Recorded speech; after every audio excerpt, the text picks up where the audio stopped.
I am JD Wolf, and welcome to my Long War Beta 15 rundown of the Scout abilities. Alright, the main feature of a Scout that is different is Concealment. Now what Concealment is basically mimetic skin, and how it works is that if you move into full cover, enemies without special capabilities will not be able to target you. It does not work if they have line of sight when you start moving. If you leave cover, get flanked, fire, hack, erase, capture, meld, you'll lose your concealment. And half cover, by virtue of low profile, does not work. Now, this is, in my previous campaign, this was the thing to get. This was our goal, was to get everyone with this. You could have, if you have invisible guys that can move into full cover and not be targeted, and then get into good position, open fire, you could just decimate them. So as I'm going to go through this, I'm going to build what I think is the optimal build around this concealment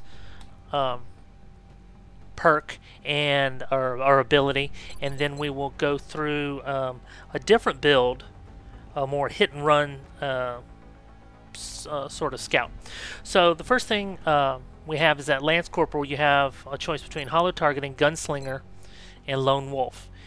And I feel for your concealment operative, going in with a shotgun is going to be what we're gonna be after, because we're taking concealment instead of in the zone or hit and run. So we're going to go in with shotgun and sidearm. So we're going to want gunslinger to improve our sidearm. Next, low profile is nice, but it really doesn't meld with concealment. I love ranger because it gives an extra point of damage. However, this is a new one, Deadeye. You get plus 15 aim against flying targets. If you get flanked while you're concealed, you are no longer concealed. Flying targets are the worst thing for that. In addition, flush does not, maybe flush works now on 15 with the flying targets, but I'd rather have a plus 15 aim against flying targets than any of those, to try and take that down. The next is flush. I do want to take flush. See, there you go, non-flying enemies run to new cover. What that means is that if you're concealed, you could, and then you wanted to move forward to get even a better view for your snipers on the hill or whatever, and you can only see one guy, you could flush him and get him out of your range. Now that's not going to conceal you. You're going to have to actually move after that, but flush is good for getting guys away from you.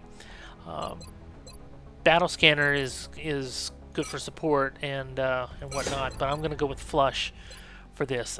Concealment, of course, is what we're after. Now we're giving up in the zone, which is killing guys, unflanked targets, and hit and run, which means you move up. If he's uncovered or flanked, you can hit him and then run back.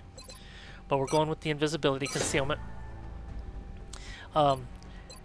Tactical sense, bring them on, or sprinter. For sprinter, we need to get to that full cover. We need to, if we're revealing ourselves, we need to get that flank. We need to go have a lot of movement.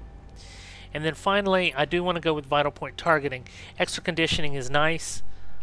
We have smoke and mirrors, but vital point targeting for the extra damage is where I think would be optimal. And I think for me, this is the optimal way to use concealment. At long range, you have the pistol. At short range, you have the shotgun. You can also flush. You're good against flying targets. You can go a long way, and you do extra damage. The only thing this does not allow you to do is fire twice. The only thing in here at all that does allow you to fire twice would be in the zone, or hit and run, which can take the form of hit and hit. Now let's take a look at the other build. Okay, so the other build that I have in mind is a hit and run sort of supporting scout. So for hit and run as well as support, I'm thinking hollow targeting. Lone wolf could be interesting in the fact that you're moving out to do the hit and then moving back, which could put you 7 tiles away and give you plus 10 to aim. It could also not. Hollow targeting is a nice all-around. Now this scout, of course, as a hit and run, is not going to be using the shotgun. We're going to go Ranger for additional damage, so we can hit and run. Battle Scanner, you know, because she's also supporting hit and run. Again,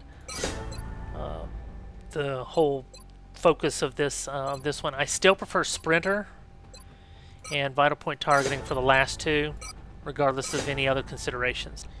So that is my 2 builds for the Scout. I hope you find it useful and informative. Build it your own way. If you don't like my 2 builds, build your own Scout. But either way, I hope you found this helpful. If you did, please give me a like. Please subscribe, as I'll be running down other classes. And until next time, stay safe.